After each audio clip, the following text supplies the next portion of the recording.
On piano, Joseph S. Java. And give it up for all NDC worship musicians and the orchestra.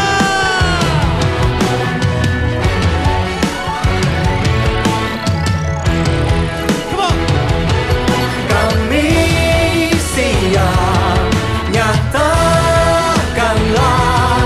kami siap nyatakanlah.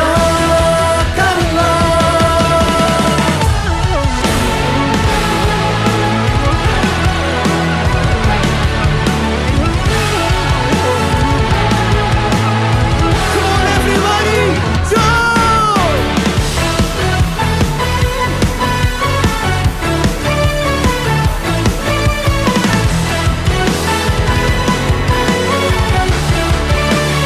Sing it out. Bumbu dahsyat kuasa-Mu tak pernah berubah. Kau yang terhebat takkan terkalahkan. Bumbu dahsyat lawatan-Mu tercurah atasku. Kau yang terhebat takkan terkalahkan. Sing it.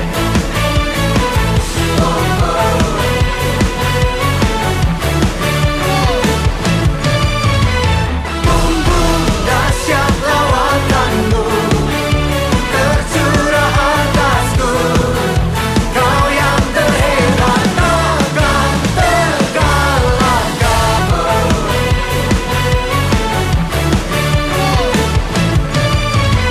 Bumbu dahsyat lawatan-Mu tercurah atasku. Kau yang terhebat takkan terkalahkan.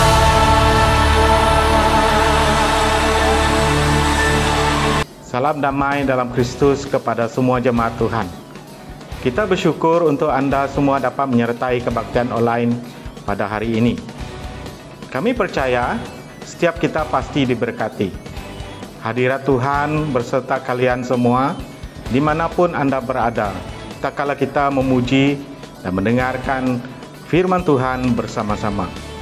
Dengan itu, kalian juga boleh memberi salam dan mendorong satu sama lain melalui ruang komen yang disediakan di bawah ini. Hari ini kita akan mendengarkan firman Tuhan yang mendorong kita untuk respon kepada panggilan Tuhan sebagai anak Tuhan. Karakter ini akan kita pelajari dari seorang tokoh Alkitab, yaitu Simpson. Simpson adalah seorang wira bangsa Yahudi yang mempunyai kekuatan yang luar biasa. Dan Tuhan memiliki panggilan khusus untuk Simpson.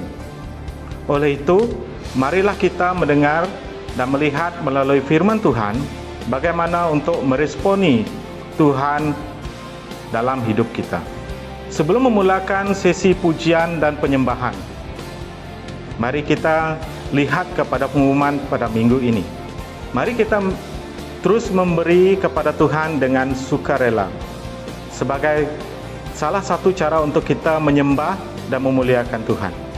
Anda boleh memberi melalui transfer bank online, Maybank QR Pay, dan juga Sarawak Pay.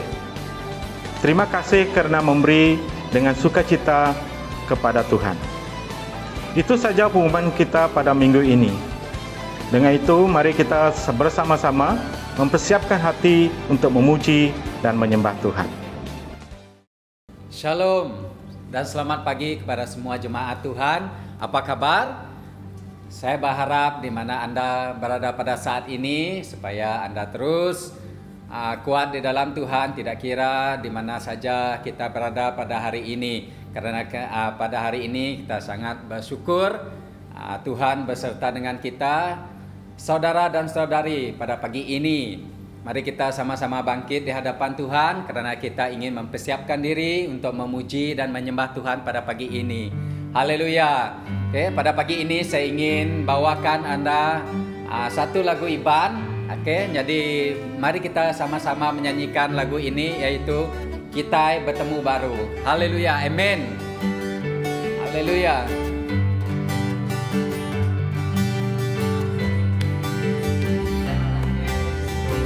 Kita madah ke siku. Oke, tim siras pihak kita yang kibak kanan kita boleh madah ke tidak megak, kita bertemu baru. Amin.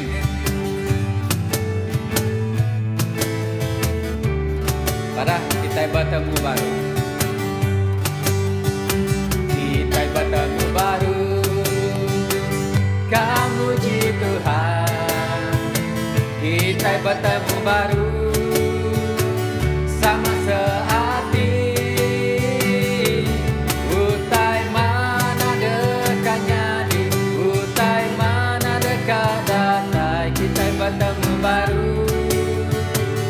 Kamu ji Tuhan sebarang dur, sebarang dur mujia, sebarang maya mujia, pengrindu Tuhan makhluk kita. Ku muji nama Jesus, ngemesai nama Jesus, lawan Jesus ngangkat ke kita. Sekali baru kita bertemu baru.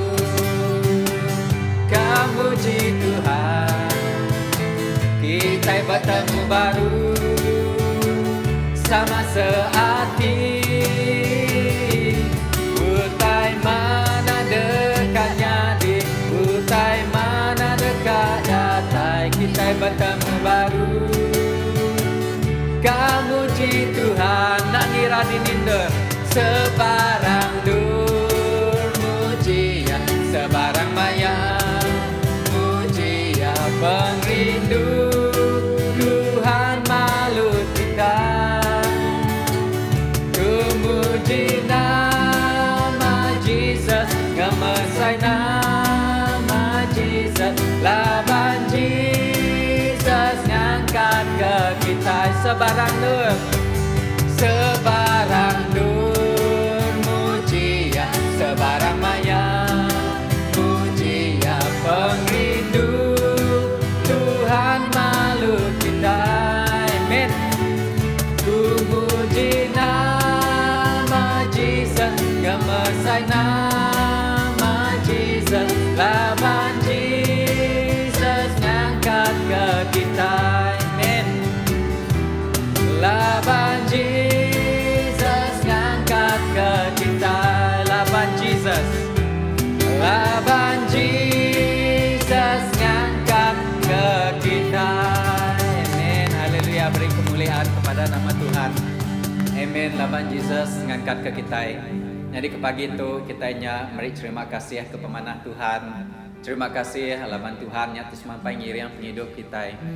Haleluya. Haleluya Jesus. Jemaat Tuhan, pada pagi ini saya rindu untuk bawakan setiap kita untuk datang ke hadapan Tuhan pada pagi ini. Pagi ini bawalah kehidupan kita untuk mendekat kepada Tuhan. Rendahkan hati kita di hadapan Tuhan pada saat ini. Karena kita ingin menyembah Tuhan, meninggikan namanya, memuliakan namanya. Tuhan telah menghiasi kehidupan kita dengan sangat indah. Tuhan lakarkan kehidupan kita sesuai dengan rencananya. Dan Tuhan rancangkan masa depan kita seperti apa yang kita ada pada hari ini dan masa akan datang. Haleluya saudara dan saudari. Pada pagi ini, mari kita angkatkan suara kita. Kita angkatkan nyanyian ini kepada Tuhan. Katakan, Kau hiasi kehidupan. Haleluya. Amin. Terima kasih Yesus.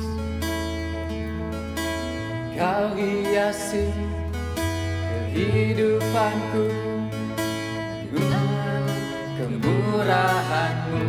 Amin. Kau rancangkan masa depanku penuh dengan harapan. Aku ada saat ini.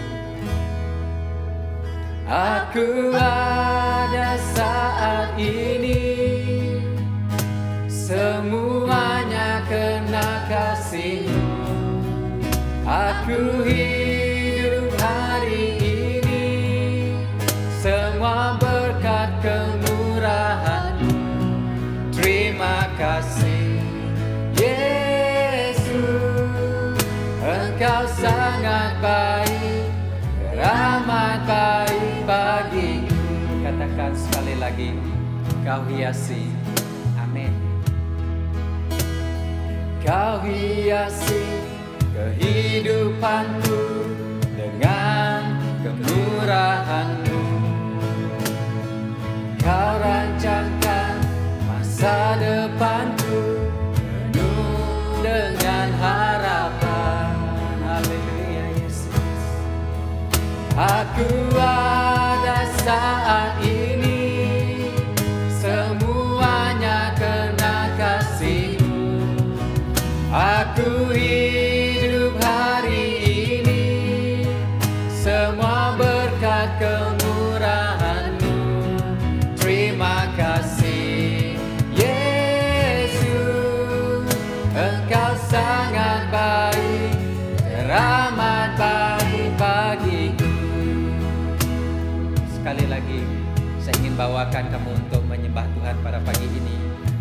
Katakan, Kau hiasi. Amin Yesus. Haleluya. Kau hiasi kehidupanku dengan kemurahan-Mu. Kau rancangkan masa depanku penuh dengan harapan. Aku ada saat ini, aku ada saat ini, semuanya kena kasih-Mu. Aku hidup hari ini, semua berkat kemurahan-Mu. Terima kasih Yesus, Engkau sangat baik, rahmat baik bagiku. Engkau sangat baik, rahmat baik bagiku.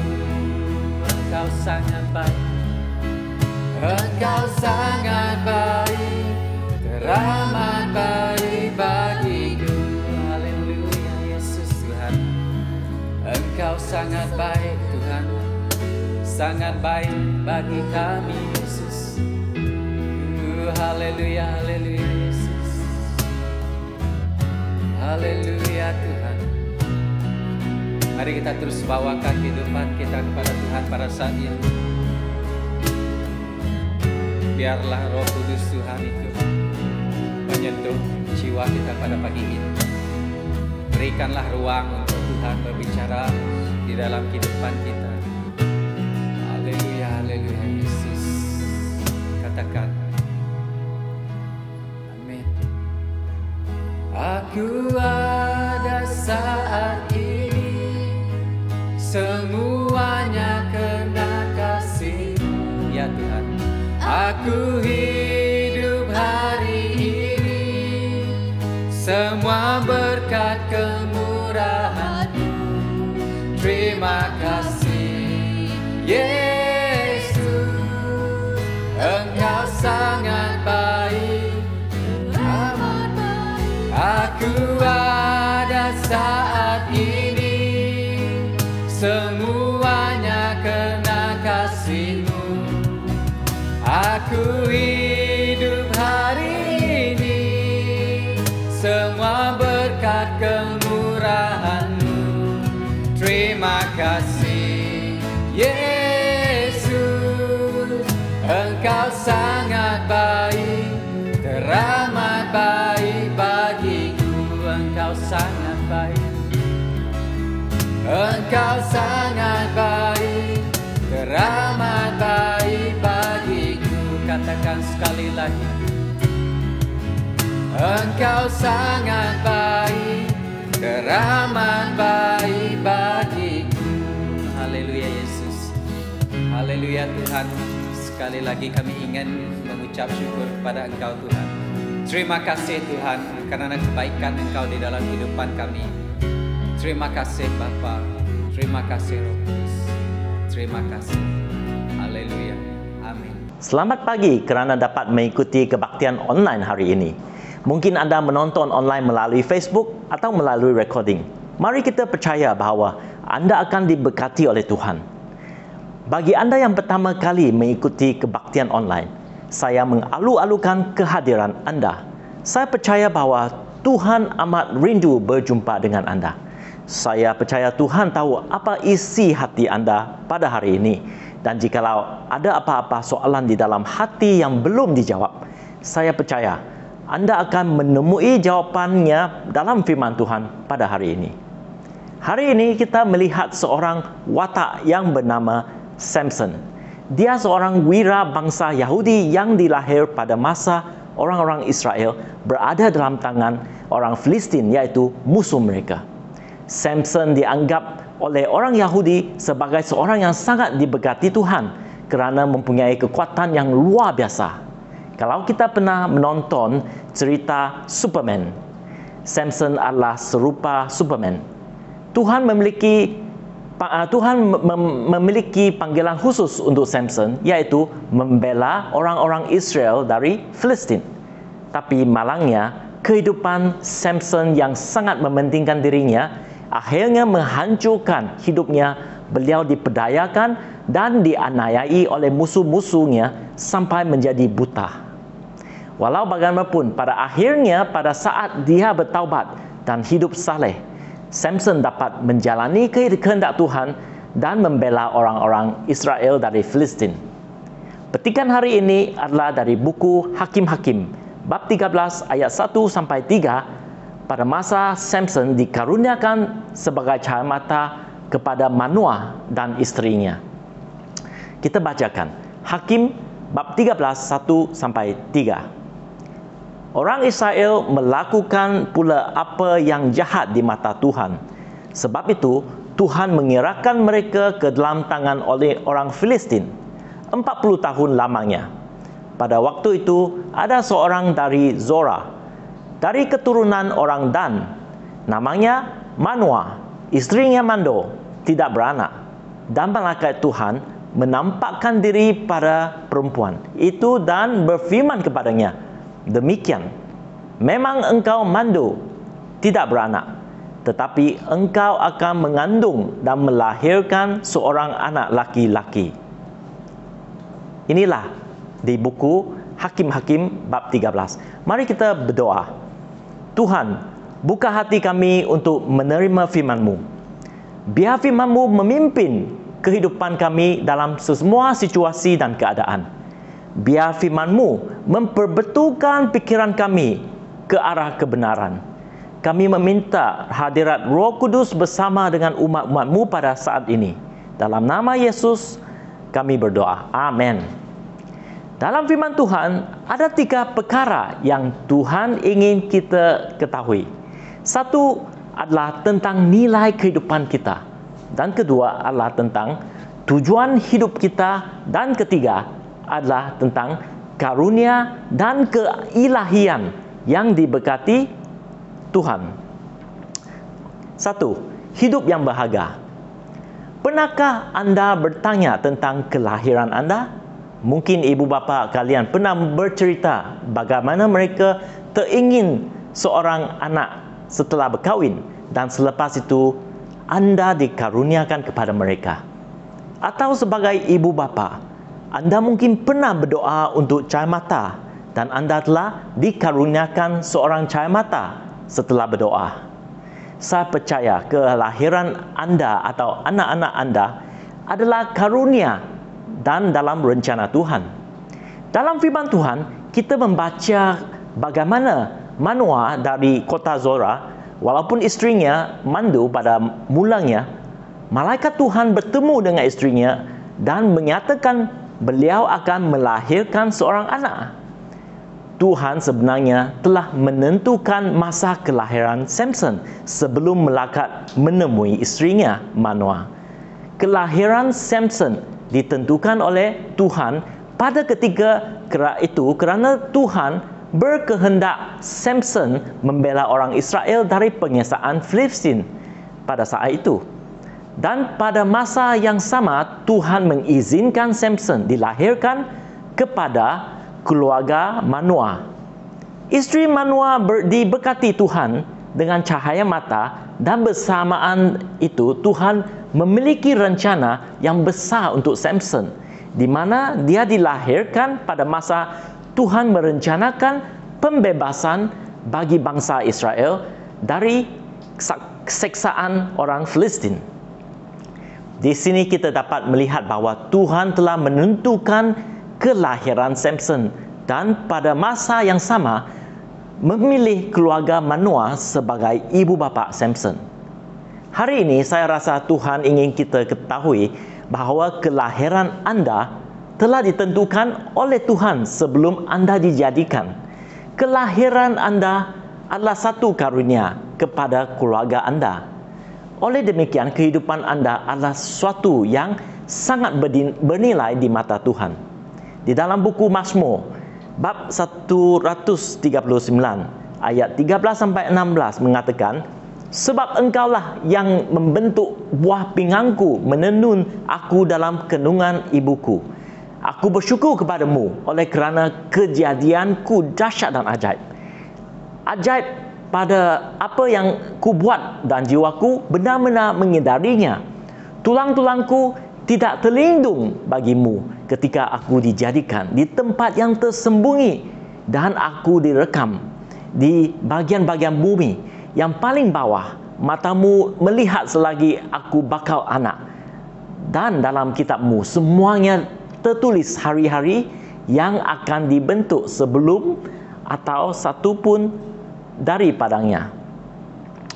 Mungkin anda pernah mendengar kata-kata orang yang mengatakan kehidupan mereka tidak bernilai kerana merasa kehidupan mereka sia-sia semata-mata. Atau ada di antara kita yang merasa hidup kita tidak bermakna.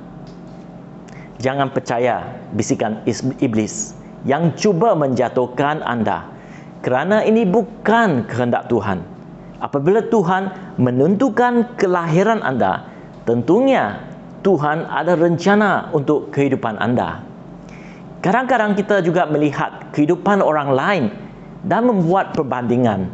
Kita mungkin mengatakan, saya tidak sebagus atau seistimewa dibandingkan mereka. Jangan percaya pembohongan-pembohongan daripada iblis. Kamu ada keistimewaannya yang telah dicipta oleh Tuhan dan mempunyai rencana hidup yang ditentukannya. Kadang-kadang anak-anak kami juga suka membuat perbandingan dengan mengatakan siapa yang lebih pandai di dalam pelajaran. Pada saat tersebut, saya dan isteri saya akan mengingatkan mereka bahawa semua orang dilahirkan dengan karunia dari Tuhan. Oleh itu, semua mempunyai keistimewaan tersendiri. Oleh itu, perbandingan antara satu sama lain tidak baik. Sebagai ilustrasi, saya akan mengaitkan cerita tentang ujian yang diberi kepada binatang-binatang di hutan. Jikalau ujian tersebut adalah memanjat pokok, pastinya gajah akan gagal dan monyet akan menjadi juara. Jikalau ujian adalah menumbangkan pokok, pastinya gajah akan menang. Daripada ilustrasi, saya berharap mereka tahu menilaikan keistimewaan mereka masing-masing. Dan kami juga akan menunjukkan dan menuntun mereka untuk mengembangkan keistimewaan dan kelebihan mereka masing-masing. Jadi, saudara-saudari, kebenarannya adalah ada tujuan Tuhan dalam kehidupan kita di dunia ini. Dan semua kita mempunyai keistimewaannya tersendiri. Seperti yang telah dikatakan oleh firman Tuhan, kelahiran Samson adalah untuk rencana membelakan orang Israel yang ditindas oleh orang Filistin.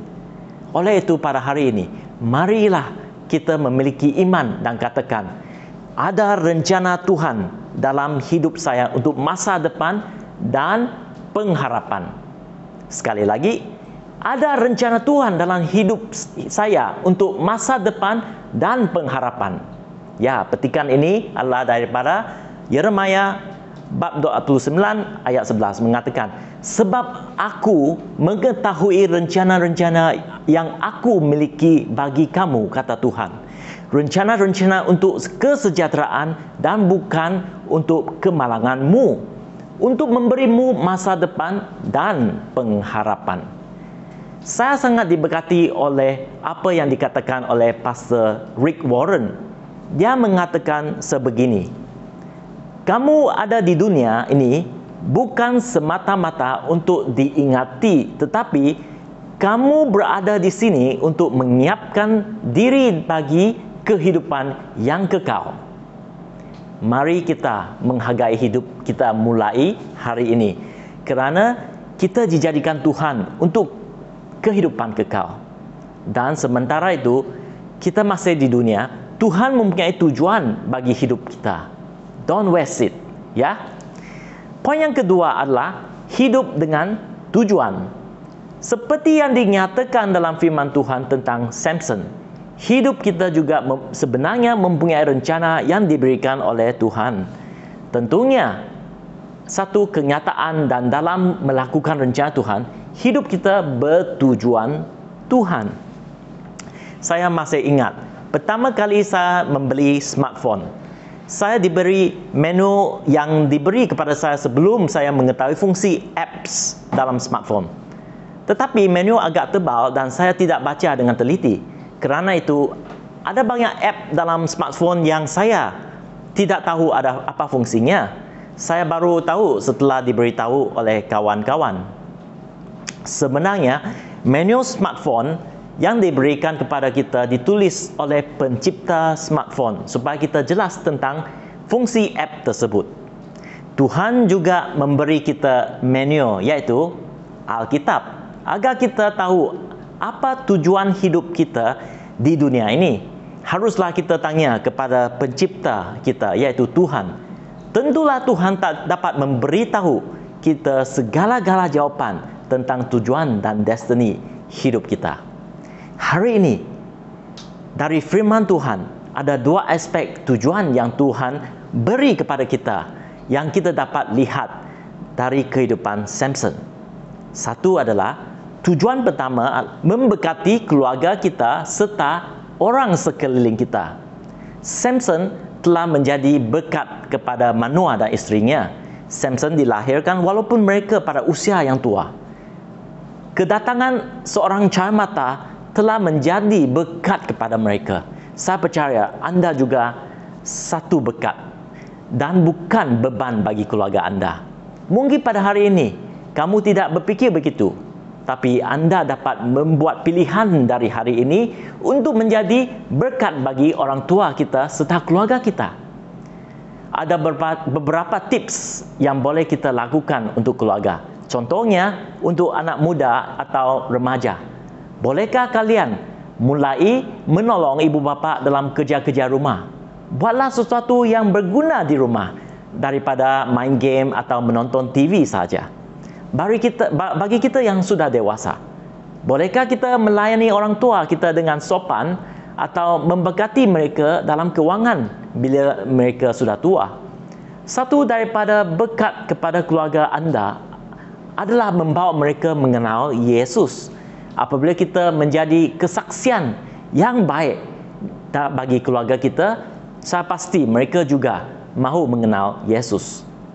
Hari ini, fikirkan satu cara anda dapat menjadi kesaksian yang baik kepada keluarga anda. Amin. Kedua tujuan adalah melayani Tuhan.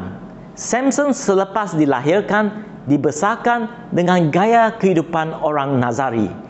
Orang Nazari dianggap pada masa itu seorang yang mengira kehidupan mereka untuk melayani Tuhan. Pada hari ini kita mengenal Tuhan sebab Yesus yang memberikan nyawanya walaupun kita masih dalam dosa supaya kita dapat diterima oleh Allah Bapa sebagai anaknya. Sebagai anak Tuhan, kita dapat menikmati karunia daripada Tuhan dan kita mempunyai kehidupan yang berkekalan bersama Tuhan. Sebagai anak Tuhan, kita juga melayani Tuhan di mana-mana kita berada. Gereja adalah tempat di mana kita boleh bersama-sama memupuk iman bersama-sama untuk melayani Tuhan. Pada hari ini, saya ingin mendorong kita supaya mengutamakan pelayanan kita. Saya percaya apabila kita melayani Tuhan, iman kita akan diperkuatkan. Satu cara yang praktikal dalam melayani Tuhan adalah menjadi terang bagi Tuhan di mana-mana kita berada. Saya percaya ini adalah kehendak Tuhan bagi kita untuk menerangi cahaya Yesus di tempat kerja kita, sekolah kita, di keluarga kita, dan di mana-mana Dia meletakkan kita. Ya, kita sudah mendengar tentang hidup yang berharga di dalam kelahiran kita. Telah direncanakan oleh Tuhan. Dan poin yang kedua, kita juga mendengar tentang hidup dengan tujuan Tuhan. Poin yang ketiga dari firman Tuhan hari ini adalah tentang hidup dalam karunia dan kesalehan. Hidup dalam karunia dan kesalehan. Dalam menjalani tujuan yang ditentukan oleh Tuhan dalam hidup kita, Dia juga memberikan kita karunia dalam hidup. Samson telah dikaruniakan dengan kekuatan yang luar biasa. Kita baca dalam firman Tuhan bagaimana orang Filistin takut kepada Samson oleh sebab kekuatannya yang dapat mengalahkan orang-orang Filistin. Saya percaya anda juga mempunyai keistimewaan tersendiri yang dikaruniakan oleh Tuhan. Saya dapat mengatakan karunia isteri saya adalah kesabaran dan pandai bergaul. Kalau dibandingkan dengan saya, isteri saya cukup sabar apabila dia menjelaskan perkara kepada orang lain. Dia sangat mudah untuk bergaul dan bercakap dengan orang lain dan sensitif dengan hati dan perasaan orang lain. Ada kalanya dia berhadapan dengan masalah salah faham dari orang-orang. Dia dapat merendahkan hatinya supaya dapat mengekalkan hubungan yang baik dengan mereka.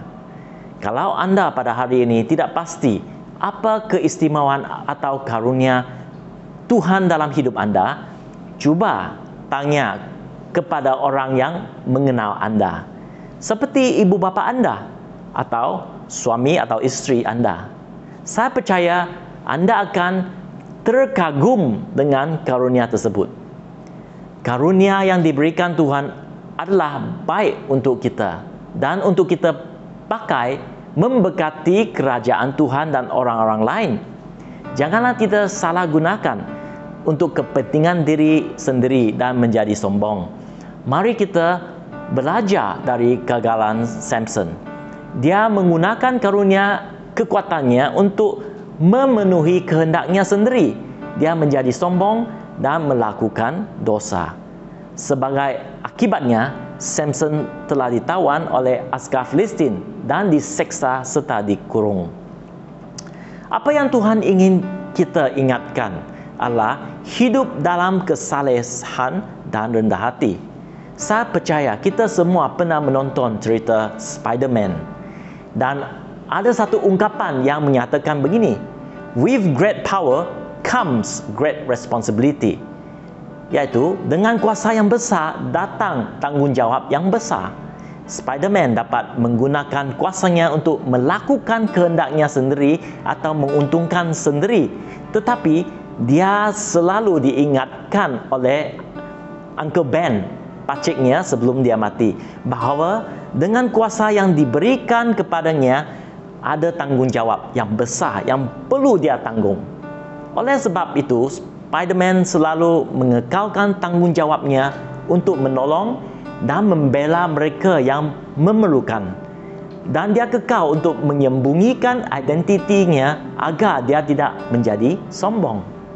Bagi kita hari ini, saya percaya anda juga inginkan karunia anda menjadi berkat untuk keluarga dan masyarakat dalam melayani Tuhan. Inilah tanggungjawab kita juga apabila dikaruniai keistimewaan oleh Tuhan. Mari kita pada hari ini hidup dalam kesalehan, bukan dengan cara hidup tetapi dengan cara Tuhan. Saya ingin mengakhirkan khotbah hari ini dengan Roman 12, di mana Paulus memberi panduan kepada kita bagaimana cara untuk hidup dalam kesalehan. Dan saya ingin membacakan ayat 3 sampai 4. Janganlah kamu menjadi serupa dengan dunia ini, tetapi berubahlah oleh pembaharuan budimu, sehingga kamu dapat membedakan manakah kehendak Allah, apa yang baik, yang berkenan kepada Allah dan yang sempurna. Berdasarkan kasih karunia yang dianugerahkan kepadaku, aku berkata kepada setiap orang di antara kamu, janganlah kamu memikirkan hal-hal yang lebih tinggi daripada yang patut kamu pikirkan. Tetapi hendaklah kamu berfikir begitu rupa, sehingga kamu menguasai diri menurut ukuran iman yang dikaruniakan Allah kepada kamu masing-masing. Amin. Mari kita berdoa. Bapa di syurga, kami mengucap terima kasih untuk firman-Mu yang mengingatkan kami bahawa setiap kami dilahirkan dengan tujuan dalam hidup kami. Hidup kami berharga di mata-Mu. Terima kasih Tuhan untuk semua karunia dan talenta yang telah Engkau titipkan ke dalam hidup kami. Kiranya kami akan memakainya untuk melayani-Mu Tuhan dan tinggal dalam rencana-Mu dan panggilan-Mu. Saya juga mahu berdoa bagi mereka yang sedang mencari tujuan hidup dan merasa keliru dengan dalam kehidupan mereka saat ini. Kiranya hari ini firman-Mu akan membawa mereka kembali kepadamu dan berjalan bersama dengan Engkau dalam panggilan-Mu untuk hidup mereka. Dalam nama Tuhan Yesus, amin. Terima kasih kerana mengikut kebaktian online hari ini. Saya mahu mendorong kita semua untuk menjadi pelaku firman Tuhan. Ambil prinsip yang ada dan aplikasikan dalam hidup kita, dan kalian boleh kongsikan atau share link khotbah ini kepada kawan-kawan dan keluarga yang tidak sempat mendengarkan hari ini. Saya yakin firman Tuhan akan menjadi kekuatan dan memberkati hidup anda setiap hari. Amin. Jumpa minggu hadapan. Kami berkumpul bersatu dari segenap suku dan bangsa.